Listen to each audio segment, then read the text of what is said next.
வருங்காலங்களிலும் திமுக கூட்டணியில்தான் மதிமுக இருக்கும். பழனிசாமிக்கு துரை வைகோ பதிலடி.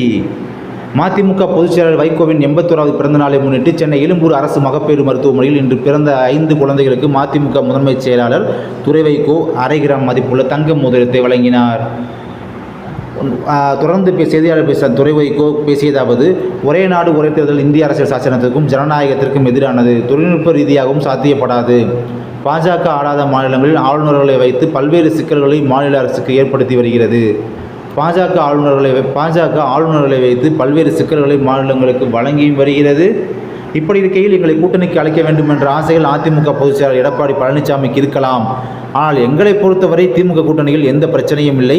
திமுக கூட்டணியில் பிரச்சனை வருமா, தலைவர்கள் மாறுவார்களா என்பது எடப்பாடி பழனிசாமியின் விருப்பம். திமுக மதிமுக கூட்டணி வருங்காலங்களிலும் எந்த பிரச்சனையும் இருக்காது. திமுக தலைமையிலான நல்ல கூட்டணியில் இருக்கிறோம். விஜய் மாநாட்டுக்கு மதிமுக போக வேண்டிய அவசியம் கிடையாது. பெரியாரை முன்னிறுத்தி செயல்படுவதால் விஜயை சார்ந்தோ அல்லது அவரை ஆதரிக்க வேண்டிய அவசியமோ எந்த ஒரு அவசியமே இல்லை என்று பேசிவிட்டார். இப்படி இவர் என்னதான் பேசினாலுமே, எடப்பாடி பழனிசாமிக்கு ஒரு ரிப்பீட்டர் கொடுத்துருந்தாலுமே இந்த இடத்துல விஜய் மாநாட்டை தவிர்த்துக்கிறாரு.